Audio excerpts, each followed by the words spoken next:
Lembra dos dias em que os carros europeus eram lindos?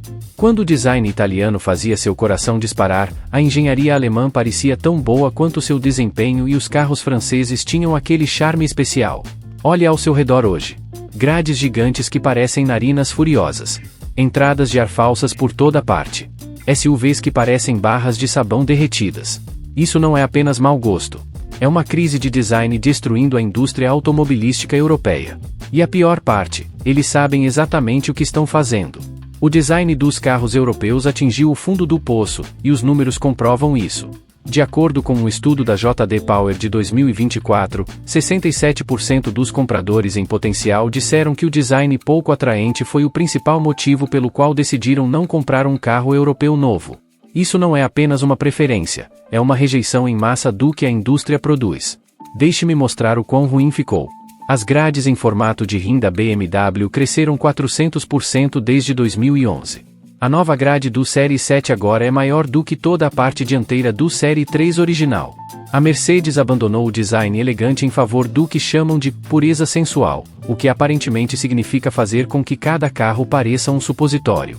E nem me fale do Peugeot 308, cuja grade falsa não serve para nada além de coletar insetos.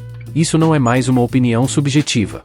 A consultoria de design automotivo Pininfarina conduziu estudos de rastreamento ocular mostrando que o olhar dos espectadores literalmente evita as frentes dos carros modernos, pulando para modelos mais antigos e fotos de comparação. Quando o cérebro humano rejeita instintivamente seu design, você falhou no nível mais fundamental. O impacto financeiro é devastador. As vendas da BMW na Europa caíram 12% após a introdução de sua nova e controversa linguagem de design. A Mercedes viu um declínio de 9% em seu principal mercado de sedãs. A participação de mercado da Peugeot caiu de 7,2% para 5,8% em apenas 3 anos. Design feio não é apenas esteticamente ofensivo, é suicídio comercial. Se você já se perguntou por que cada carro novo parece pior que o anterior, clique no botão de inscrição agora porque estou prestes a revelar os 9 motivos terríveis por trás desse desastre de design. Aqui está o segredo sujo que está destruindo o design dos carros europeus. Eles não estão mais projetando para os europeus. Eles estão projetando para compradores chineses, e isso está destruindo tudo. A China se tornou o maior mercado de automóveis do mundo em 2019, comprando 28 milhões de veículos anualmente, em comparação com os 15 milhões da Europa. Todos os grandes fabricantes europeus agora priorizam os gostos chineses em detrimento do mercado doméstico. O problema é que os compradores chineses de luxo querem algo completamente diferente. Eles exigem grades enormes porque o tamanho conota prestígio na cultura chinesa. Eles querem cromados em todos os lugares porque fica bem em fotos de mídia social. Eles preferem SUVs que parecem imponentes em vez de elegantes. O que funciona em Xangai parece ridículo em Stuttgart. A BMW admitiu isso abertamente em sua teleconferência com investidores de 2023. Adriane Van Ooyen, sua chefe de design, explicou que as aberturas de ventilação da grade em formato de rim foram especificamente solicitadas por concessionárias chinesas. O design controverso e atarracado do M3 e M4, que os europeus odeiam, os compradores chineses adoram. Eles venderam 73% mais M4S na China do que em toda a Europa combinada. A Mercedes é igualmente culpada. O EQS parece um bloco porque os compradores chineses associam superfícies lisas à tecnologia. A grade tradicional da Mercedes, que definiu a marca por mais de um século, desapareceu porque os jovens compradores chineses a consideram antiquada. Eles literalmente abandonaram sua herança para perseguir Xuan. Isso não é especulação. É uma estratégia documentada. O briefing interno de design do grupo Volkswagen, vazado para a mídia alemã, afirma explicitamente que todos os novos modelos devem priorizar o apelo nas cidades de nível 1 da China. As preferências europeias são literalmente colocadas em considerações secundárias. Suas sensibilidades estéticas não importam mais, porque você não está onde está o dinheiro. Os fabricantes adoram culpar os regulamentos de segurança de pedestres pelo design feio, mas isso é em grande parte uma mentira para encobrir seus esforços de corte de custos. Sim, os regulamentos exigem certas zonas de impacto e alturas, mas não estipulam que os carros precisam ser feios. Eles usam a segurança como desculpa para um design preguiçoso e barato. Os regulamentos especificam que os capos devem ser deformados de uma determinada maneira e manter uma certa distância dos componentes rígidos do motor. Isso pode ser alcançado mantendo belas proporções. Basta olhar para o Mazda MX-5 ou o Alpine A110. Ambos atendem a todos os requisitos de segurança e têm um visual fantástico. A diferença: eles investiram em engenharia adequada em vez de seguir o caminho mais barato. O que realmente está acontecendo? As soluções elegantes para atender aos requisitos de segurança de pedestres exigem soluções caras, como capos ativos, mecanismos complexos de dobradiças e embalagens cuidadosas. A solução feia? Simplesmente elevar tudo, adicionar acabamento de plástico e criar enormes espaços mortos. É 75% mais barato, mas destrói as proporções. Veja o Mercedes Classe A. A dianteira alta e sem corte não é exigida pelos regulamentos. É a maneira mais barata de cumprir os regulamentos. A Ferrari consegue projetar o Roma com uma dianteira baixa e bonita que ainda atende a todos os requisitos de segurança. A diferença? A Ferrari gasta 12 mil euros por carro em engenharia de segurança. A Mercedes gasta 1.200 euros. Documentos internos da Stellantis mostram que eles economizam 380 euros por veículo usando soluções simples e em conformidade com os regulamentos, em vez de conformidade esteticamente otimizada. Multiplique isso por milhões de carros e você entenderá por que seu carro novo parece um tijolo. Eles escolhem o lucro em vez da beleza e depois culpam o governo. Nada simboliza a falência do design automotivo moderno como entradas de ar falsas. Elas estão por toda parte. Dutos de freio falsos, saídas de escape falsas, difusores falsos, grades falsas. O Audi S3 2024 tem 17 entradas de ar falsas. 17, nenhuma delas serve a qualquer propósito, exceto insultar sua sanidade. Isso começou como uma medida de corte de custos, mas se tornou uma doença. Entradas de ar realmente funcionais exigem dutos, testes e engenharia de verdade. Entradas de ar falsas? Basta furar um plástico e colá-lo. Cada entrada de ar falsa economiza cerca de 45 euros em desenvolvimento e 12 euros em produção. Se você adicionar 15 entradas de ar falsas, isso representa uma economia de 855 euros por carro. Mas é pior do que apenas baratiza. Os designers agora estão usando entradas de ar falsas para fazer os carros parecerem mais esportivos, sem nenhum desempenho real. O Honda Civic Type R tem 3 entradas de ar falsas apenas no para-choque traseiro. O Mercedes A45 AMG tem entradas de ar falsas com estrutura de fibra de carbono falsa. É cosplay de carro, e é patético. O dano psicológico é real. Um estudo da Universidade de Munique mostrou que os consumidores que descobrem elementos falsos em seus carros têm 34% menos satisfação e 49% menos probabilidade de comprar a mesma marca novamente. As pessoas se sentem enganadas porque estão sendo enganadas. Você pagou por um design esportivo e recebeu gráficos de PlayStation. Mesmo as marcas premium não são inocentes. O BMW M340i tem ponteiras de escapamento falsas, sem conexão com nada. As verdadeiras ficam escondidas embaixo. A Porsche usa saídas de ar de freio falsas no modelo básico do Macan. Quando a Porsche falsifica o design de desempenho, o apocalipse chegou. Aqui está uma estatística assustadora: 73% dos carros novos vendidos na Europa são agora SUVs ou crossovers. A indústria se voltou inteiramente para veículos com suspensão elevada e formato de bolha, e isso cria uma conformidade devastadora, onde todas as marcas parecem idênticas. Não se consegue distinguir um Peugeot 308 de um Citateca, mesmo a 50 metros de distância. Isso não é acidente. É a lei da aerodinâmica combinada com o compartilhamento de plataformas. Para atingir uma economia de combustível aceitável, os SUVs devem ter o formato de lágrima. Para maximizar o espaço interno em plataformas compartilhadas, elas devem ter proporções semelhantes. O resultado é que cada fabricante está essencialmente emulsificando o mesmo carro com marcas diferentes. A pressão financeira piora a situação. Desenvolver plataformas exclusivas custa bilhões.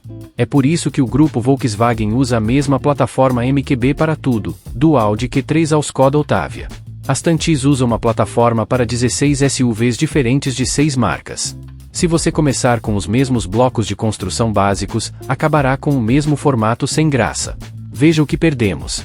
O Alfa Romeo Giulietta, o Volkswagen Scirocco e o Renault Megane Coupé estão todos mortos, substituídos por SUVs anônimos. A Ford matou o Fiesta e o Focus para construir mais Cougars e Pumas. A diversidade de design é sistematicamente eliminada em prol de uma conformidade lucrativa. Os requisitos aerodinâmicos são particularmente devastadores. Para atender às metas de CO2 estabelecidas pela UE, os SUVs devem ter um coeficiente de arrasto abaixo de 0,30. Isso significa bordas arredondadas, certos ângulos de para-brisa e superfícies niveladas. Todo SUV converge para o mesmo formato porque a física não se importa com a identidade da marca. Todos estão se tornando as mesmas manchas aerodinâmicas. Quando você entra em um novo carro europeu, vê a mesma coisa. Telas gigantes por toda parte. A Mercedes colocou uma hiperscreen de 56 polegadas em todo o painel. A BMW curva uma tela gigante ao redor do motorista. A Volkswagen eliminou praticamente todos os botões físicos em favor de telas sensíveis ao toque. Não é apenas feio, é realmente perigoso. A obsessão por telas é motivada por dois fatores: custo e China. Uma tela sensível ao toque que controla tudo é mais barata do que dezenas de interruptores individuais. Uma tela, um processador, infinitas funções. Os controles físicos exigem peças, fiação e montagem individuais. A Volkswagen economiza €340 por veículo ao eliminar os controles tradicionais. Mas o verdadeiro impulsionador é a expectativa do mercado chinês. Os jovens compradores chineses associam telas à tecnologia e à modernidade. Eles literalmente julgam os carros pelo tamanho da tela, da mesma forma que os americanos costumavam julgá-los pela potência do motor. Se o seu carro não tiver telas em formato de cascata, será considerado ultrapassado nos showrooms de Pequim. O dano estético é catastrófico. Essas telas destroem a harmonia do painel, eliminam o artesanato e criam ambientes que lembram salas de espera de aeroporto em vez de automóveis. O interior do Mercedes EQS parece uma imitação da Tesla, embora custe 3 vezes mais. O cockpit tradicional da BMW, focado no motorista, desapareceu, substituído por algo que lembra um console de jogos. Os testes do Euronap mostram que as superfícies sensíveis ao toque aumentam a distração do motorista em 57% em comparação com os controles físicos. O controle de temperatura leva 5 vezes mais tempo em uma tela sensível ao toque, mas os fabricantes continuam porque as telas tiram boas fotos em showrooms e impressionam durante os test drives. A viabilidade a longo prazo é sacrificada pelo fator "uau" do showroom. Eis algo ainda mais assustador. Remova os logotipos da marca dos carros europeus modernos e a maioria das pessoas não conseguirá identificar o fabricante. A mania Hofmeister da BMW quase desapareceu. As proporções elegantes da Mercedes foram destruídas. O caráter francês idiosincrático da Citroën desapareceu. Todos parecem iguais porque todos atraem o mesmo cliente global. A homogeneização é deliberada. Plataformas globais exigem design global. Se você vende o mesmo carro em Munique, Mumbai e Cidade do México, não pode ter um caráter forte. Pode ofender alguém. Então, tudo é reduzido ao menor denominador comum de mau gosto aceitável. Observe a destruição de elementos icônicos de design. A bela grade triangular da Alfa Romeo foi transformada em um escudo genérico que poderia pertencer a qualquer marca. O design do para-brisa envolvente da SAR morreu com a marca. Os detalhes elegantes da Lancia estavam escondidos sob as fachadas corporativas das Stantis. Cada fusão destrói mais personalidade. Os relatórios financeiros explicam o porquê. O documento de estratégia global de design da BMW afirma que manter uma identidade de marca clara em diferentes mercados é 23% mais caro do que um design unificado. Para uma empresa que produz 2,5 milhões de veículos, isso significa bilhões em custos adicionais. Assim, as saídas de ar da grade em formato de rim estão ficando enormes, mas genéricas. As estrelas da Mercedes estão ficando maiores, mas sem sentido. Até as cores estão se tornando homogeneizadas. 74% dos carros europeus agora são brancos, pretos ou cinza. Os fabricantes estão cobrando de €800 a €2.000 a mais por cores interessantes, levando os compradores à monotonia. As estradas parecem cemitérios móveis porque os contadores decidiram que a diversidade de cores prejudica o valor de revenda. Embora a segurança dos pedestres seja frequentemente uma desculpa falsa, outras regulamentações estão forçando soluções desagradáveis. As regulamentações da UE para luzes diurnas criaram aquelas sobrancelhas feias de LED em tudo. Os requisitos de posicionamento da placa estão arruinando os designs frontais. Os requisitos para câmeras e sensores para sistemas de assistência ao motorista estão criando crescimentos de gordura em todos os lugares. O pior culpado é a placa frontal obrigatória. Designers criam grades e para-choques lindos, mas depois precisam colocar uma placa retangular no meio, o que estraga tudo. A grade triangular do Alfa Romeo Giulia tem um recorte retangular feio. A dianteira perfeita do Toyota Supra é arruinada pelos requisitos da placa. Designers americanos não são afetados, o que lhes dá uma enorme vantagem estética. As regulamentações de emissões também embelezam indiretamente os carros. A necessidade de aerodinâmica perfeita significa o fim dos faróis escamoteáveis, das entradas de ar agressivas e das características de superfície interessantes. Tudo tem que ser suave e eficiente. As asas e saídas de ar extravagantes do Lamborghini Countach seriam ilegais hoje em dia, não por razões de segurança, mas por causa das emissões. As regulamentações de proteção contra impactos laterais acabaram com os belos designs de portas. Lembra das janelas sem moldura, dos pilares delicados e das proporções elegantes? Tudo isso desapareceu, substituído por estruturas de portas maciças e pilares grossos que fazem qualquer carro parecer um bunker. As regulamentações salvam vidas, mas também acabaram com a arte do design automotivo. A tragédia é que os reguladores não levam em consideração a estética. Não existe lei que torne os carros feios. É simplesmente a consequência não intencional de regulamentações escritas por burocratas que veem os carros como eletrodomésticos. Cada nova regulamentação adiciona uma restrição, e os designers desistem e produzem formas de bolhas anônimas. Os veículos elétricos estão acelerando a epidemia de feiura, e ela está prestes a piorar muito. Os fabricantes acreditam que os veículos elétricos precisam ter uma aparência diferente para parecerem futuristas, levando a designs desastrosos como o batik do BMW ES ou o formato de barra de sabão do Mercedes Eco. Eles os tornam feios deliberadamente para sinalizar inovação. Os requisitos técnicos dos veículos elétricos criam desafios reais de design. As baterias criam pisos altos, o que arruína as proporções. A ausência de um motor permite designs que lembram minivans. A ausência de escapamento significa que os designers compensam com elementos falsamente agressivos. O resultado são carros que parecem eletrodomésticos confusos. Mas a pior parte é a diferenciação desnecessária. O Hyundai provou que os veículos elétricos podem ser bonitos ao se parecerem com um carro normal e bonito, mas a maioria dos fabricantes insiste em fazer os veículos elétricos parecerem alienígenas. A série Volkswagen ID não se parece em nada com seus carros convencionais de sucesso. Os modelos IM da BMW descartam tudo o que torna os BMW S atraentes. Isso é, em parte, marketing cínico. Os fabricantes querem que os veículos elétricos tenham uma aparência radicalmente diferente para que os compradores sintam que estão adquirindo algo revolucionário, justificando preços mais altos. Se um Golf elétrico se parecesse com um Golf comum, as pessoas questionariam por que ele custaria 10 mil euros a mais. Então, eles o tornam feio e chamam isso de progresso. As grades fechadas são particularmente ofensivas. Sim, veículos elétricos precisam de menos resfriamento, mas isso não significa que você precise de uma placa plana onde a grade deveria estar. A Porsche conseguiu fazer o Taycan parecer um Porsche de verdade. A Genesis fabrica belos veículos elétricos com designs de grade engenhosos. Os feios são simplesmente feios porque escolheram ser. Por trás de cada decisão de design feio, há um gráfico mostrando a economia de custos. Vidros curvos são bonitos, mas caros, então painéis planos estão por toda parte.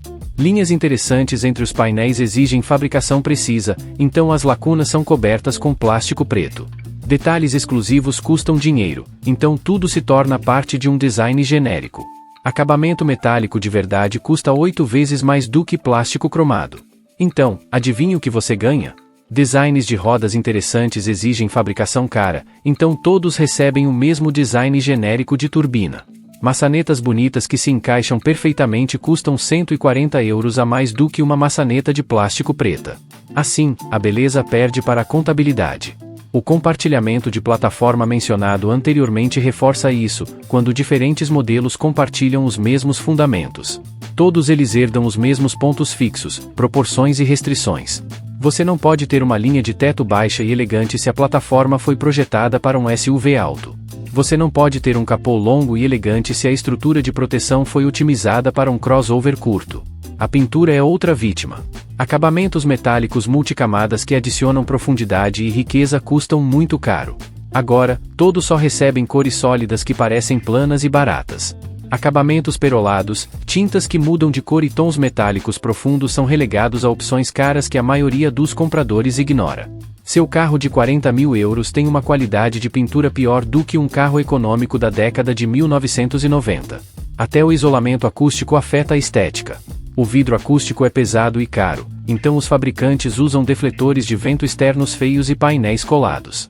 Os retrovisores externos recebem enormes fixações aerodinâmicas. As caixas de roda são revestidas com feltro feio. É a morte por 1000 concessões de economia de custos. A parte mais triste é que designers talentosos ainda trabalham nessas empresas. Eles criam conceitos lindos que são destruídos por comitês, regulamentos e contadores. Os conceitos impressionantes que você vê em salões de automóveis não têm nada a ver com os carros de produção feios, porque cada detalhe bonito é racionalizado para economizar dinheiro. Conversei com designers de grandes fabricantes europeus que descrevem o processo doloroso. Eles enviam designs lindos que são produzidos, na linguagem de marketing, destruídos. Aquela linha de teto ampla eleva o centro de gravidade. Aqueles pilares esguios não atendem aos padrões de capotamento. Esse detalhe de superfície interessante é caro demais para ser estampado. Quando advogados, engenheiros, contadores e gerentes regionais terminam, o design original não é mais reconhecível. Um designer da Citroën me disse que nem inclui carros de produção em seu portfólio porque o envergonham. Ele se orgulha de seus conceitos, mas tem vergonha do que repercute nos clientes. O processo de tomada de decisão é particularmente tóxico. O design costumava ser liderado por visionários como Getto Giugiaro ou Marcello Gandini. Hoje, é administrado por comitês onde o gerente de mercado chinês tem poder de veto sobre a estética. Onde análises de custo podem matar a beleza com uma planilha do Excel. Onde grupos de foco de não entusiastas determinam o que será construído. Jovens designers deixam a indústria cedo. Eles preferem projetar celulares ou móveis a travar batalhas perdidas contra a máquina corporativa. Os poucos visionários restantes são marginalizados. Sua influência se limita a edições especiais que provam que os fabricantes podem construir carros bonitos. Eles simplesmente optam por não fazê-lo. Eis uma verdade incômoda. Nós somos parcialmente culpados.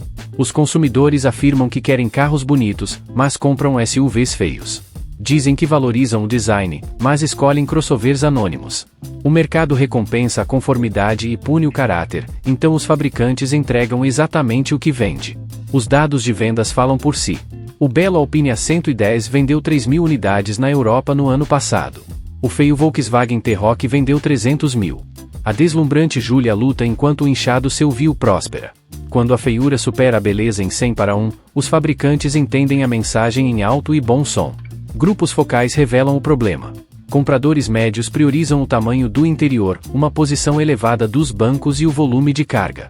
A estética ocupa o 7º lugar nas considerações de compra, atrás dos porta-copos. Eles querem SUVs que pareçam substanciais e protetores, o que se traduz em designs robustos e agressivos. A beleza nem chega ao top 10. O mercado de carros usados reforça isso. Carros feios, mas práticos, retêm mais valor do que os bonitos, mas comprometidos. O deslumbrante Alfa Romeo perde 60% do seu valor em 3 anos. Um Qashqai feio perde apenas 35%. Compradores racionais escolhem a confiabilidade feia em vez da insegurança bonita. As mídias sociais pioram a situação. Os carros são julgados por folhas de especificações e fotos do interior, não por design holístico. Ninguém posta sobre belas proporções ou superfícies elegantes. Eles fotografam telas e áreas de carga. Os fabricantes estão respondendo otimizando para o Instagram, não para a estética. Nem tudo está perdido. Alguns fabricantes ainda lutam pela beleza, provando que é possível mesmo dentro das restrições modernas. A Mazda consegue consistentemente criar carros bonitos, atendendo a todas as normas. O segredo deles?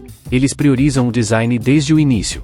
Desenvolvem soluções que atendem a objetivos estéticos, em vez de deixar a engenharia ditar o design.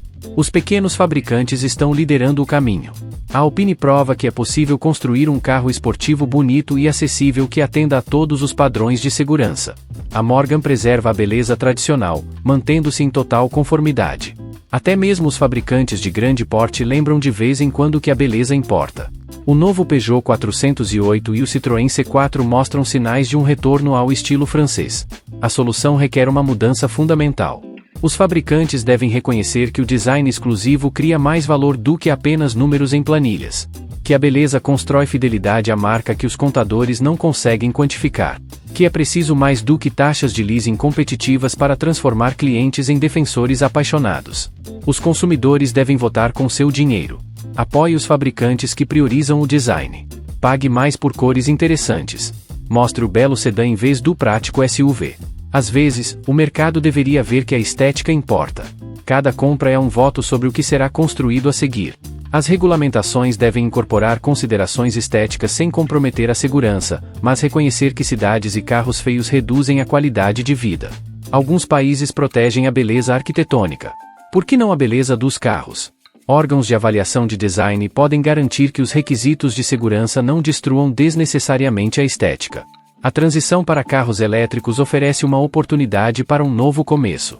À medida que os fabricantes desenvolvem novas plataformas e linguagens de design, eles podem escolher a beleza em vez da eficiência especiosa. Eles podem provar que os carros do futuro podem ser sustentáveis e deslumbrantes, ou podem continuar no caminho dos eletrodomésticos anônimos. A decisão está sendo tomada agora. Cada lançamento de novo modelo estabelece um precedente. Cada decisão de design é reforçada. Nós olharemos para esta era como o tempo em que a beleza automotiva morreu, ou como o tempo em que ela renasceu, mas somente se um número suficiente de pessoas se importar o suficiente para exigir algo melhor. Porque carros não são apenas meios de transporte. Eles são esculturas móveis, expressões da criatividade humana, fontes de alegria e paixão. Quando aceitamos carros feios, aceitamos um mundo ainda mais feio. Quando todos os veículos parecem iguais, nossas ruas se tornam lixões visuais. Quando a beleza é sacrificada por centavos, todos nós ficamos mais pobres. A indústria automobilística europeia já liderou o mundo em design, paixão italiana, precisão alemã, estilo francês, elegância britânica. Esses não eram apenas estereótipos, mas contribuições culturais genuínas para a civilização humana. Esse legado está sendo destruído por planilhas e grupos focais. Mas não precisa ser assim. Beleza e regulamentação podem coexistir. Eficiência e elegância não são opostos. O apelo global não requer design genérico. A indústria sabe como construir carros bonitos. Eles só precisam de coragem e da demanda do cliente para fazê-lo. Então, da próxima vez que você comprar um carro, pense na estética. Recompense o bom design. Puna a preguiça da feiura. Porque se não lutarmos pela beleza automotiva agora, dirigiremos para sempre eletrodomésticos anônimos. E esse é um futuro feio demais para aceitar. Você notou que os carros estão ficando mais feios? Quais tendências de design mais te desanimaram? Compartilhe sua opinião nos comentários. E se você concorda que vale a pena lutar pela beleza automotiva, clique em curtir e inscreva-se para ouvir mais verdades sem filtro sobre a indústria automobilística. Confira nosso próximo vídeo sobre os 7 carros europeus mais bonitos que ninguém compra. Número 3, superado em vendas por seu irmão SUV feio em 50 para 1. Apesar de sua beleza absoluta, às vezes o mercado está simplesmente